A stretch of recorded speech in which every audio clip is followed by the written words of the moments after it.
জুলাই যোদ্ধাদের অপমান করা হয়েছে, তারা যেটা বলতেছে তাদেরকে পিয়ন দিয়ে ফুল দেওয়া হয়েছে। ভাই এই সম্মাননা আমাদের সহযোদ্ধাদের দরকার না, তাদের চিকিৎসা দরকার। পিয়ন দিয়ে একজনকে ফুল দিবেন সেটা আমরা চাই না। কর্মচারীদের দিয়ে ফুল দেওয়া হয়েছে, একজনের উপরে হাতের উপরে ফেলাই দিয়ে গেছে যে আমরা একটা জুলাই কন্যা বা জুলাই যোদ্ধা, এরকম আমাদের কোনো সম্মান পাইনি এই শরীয়তপুরে। আমরা বলতে বাধ্য হচ্ছি যে আমরা আগের মতোই এখনও আমাদের সেই সিস্টেমরা রয়েছে, প্রথাগত যেই বিদ্যাতে আমরা ছিলাম সেই প্রথাগত বিদ্যাতে আমরা রয়েছে। আমাদেরকে সাথে একটু কথা বলেন। জুলাই যোদ্ধাদের অপমান করা হয়েছে, তারা যেটা বলতেছে তাদেরকে পিয়ন দিয়ে ফুল দেওয়া হয়েছে। আচ্ছা এটাই চলো। ম্যাজিস্ট্রেট ছিল, এনডিসি নিজেই ছিল। যে এখানে তারা অভিযোগ করেছে এখানে পিয়ন দিয়ে ফুল দেওয়া হয়েছে। সঠিক নয়। এই বিষয়ে কি বলবেন? এটা সঠিক নয়, কারণ আমার এনডিসি নিজেই ছিল। ঠিক আছে, ধন্যবাদ। আমরা তো দেখেছি, আমি জানি না অভিযোগ কে করেছে আমি বলতে পারবো না, তবে আমি নিজে দেখেছি আমার এনডিসি নিজেই ছিলেন। আচ্ছা আমি তাহলে অভিযোগটা একাধিক জুলাই যোদ্ধা এখানে অভিযোগ করে বলেছে। আপনারা তো দেখেছেন তাই না? ধন্যবাদ। আমার এনডিসি নিজেই ছিল, আমি আবারও বলছি। ঠিক আছে, এখানে বৈষম্য তো অবশ্যই হয়েছে। শহীদরা আমাদেরই সহযোদ্ধা, তাদের সম্মাননা তারা ডিসি কর্তৃক দিবে, সেটাও ভালো কিছু, কিন্তু আমাদের কেন আলাদাভাবে দিচ্ছে? এটা তো প্রশ্ন থেকেই যাচ্ছে।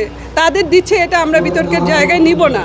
শহীদদের জায়গাটা অনেক বড়, তাদের সম্মান অবশ্যই প্রাপ্য, কিন্তু আমাদের কেন আলাদাভাবে দেওয়া হলো সেটাও একটা প্রশ্ন আমার কর্তৃপক্ষের কাছে থেকে গেল।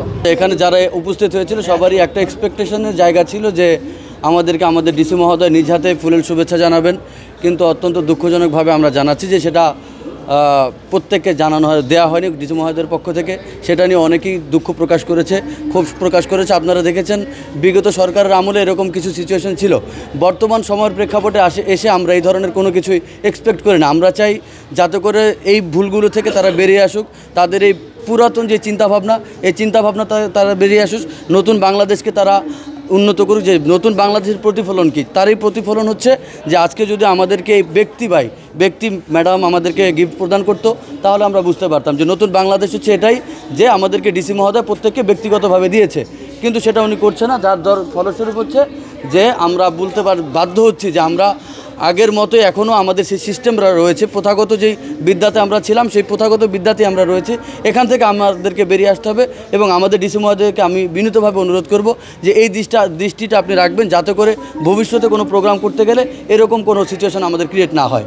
সব মশার বিরুদ্ধে সুরক্ষা দিতে এলো বসুন্ধরা এক্সট্রিম অ্যারোসল, মশার বিরুদ্ধে এক্সট্রিম সুরক্ষা। এই সরকারি স্টাফে দিয়ে দেওয়া হয়েছে, ডিসি স্যার বা যারা বড় পর্যায়ে যারা আছে তাদেরকে আমাদের জুলাই যোদ্ধাদেরকে ফুল দেওয়ার কথা ছিল, কিন্তু তারা দিয়েছে পিয়ন দিয়ে।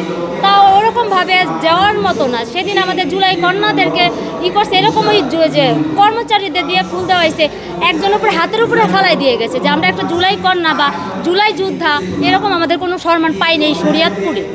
আর আগে যে কোনো একটা প্রোগ্রাম হওয়ার আগে আমাদের জুলাই যোদ্ধাদেরকে নিয়ে আগেই বসতে হবে যে কিভাবে প্রোগ্রাম করব, কিভাবে কি করব, সেইটা না করে তারা নিজেরাই সিদ্ধান্ত নেয়, নিজেরাই প্রোগ্রাম করে, নিজেরাই সব কিছু করে, আমাদের কোনো কোথাও রাখা হয় না। কেন আমরা কি জুলাই যোদ্ধা এভাবেই পচে গেছি এই শরীয়তপুরে? মানে আমার একটা প্রশ্নের জায়গা থেকে যাচ্ছে যে এত মানে আহত নিহতদের নিয়ে এত আয়োজন হচ্ছে। যেমন গত সপ্তাহে সমাজসেবা থেকে একটা অনুষ্ঠান হলো, 500 মানুষের আয়োজন, আহত নিহত পরিবারগুলোই জানলো না। তাহলে কেন ভাই এত মানে সাংবাদিক ডেকে এত আয়োজন করে এত অনুষ্ঠানের আমাদের দরকার নেই ভাই। আমাদের চিকিৎসা দরকার। আমাদের আহত সহযোদ্ধারা এখনও পায়ে গুলি নিয়ে ঘুরতেছে, তারা চিকিৎসা পাচ্ছে না। সরকার নাকি ফ্ল্যাট দিচ্ছে, এটা দিচ্ছে, সেটা দিচ্ছে। ভাই আমাদের কোনো কিছু দরকার নেই, আমাদের সহযোদ্ধাদের চিকিৎসা দরকার। তাদের চিকিৎসা নিশ্চিত করা হোক। সিভিল সার্জন থেকে শুরু করে আমি প্রত্যেকটা সেক্টরের লোকদের কাছে বিনীতভাবে অনুরোধ করব যে আমাদের সহযোদ্ধাদের অত্যন্ত মানে তারা সুচিকিৎসাটা যেন পায়, তারা যেন অবহেলিত না হয়, তারা যেন এখনও বিছানায় মানে কাতরায় মারা না যেতে হয়। আমাদের অনেক সহযোদ্ধাদের আমরা দেখেছি চিকিৎসার অভাবে তারা মারা যাচ্ছে। বা এই সম্মাননা আমাদের সহযোদ্ধাদের দরকার না, তাদের চিকিৎসা দরকার। আপনারা পিয়ন দিয়ে একজনকে ফুল দিবেন সেটা আমরা চাই না। আমরা চাই এই আগামীর বাংলাদেশটা সুন্দর হোক, সবাই সমান অধিকারে বাঁচুক।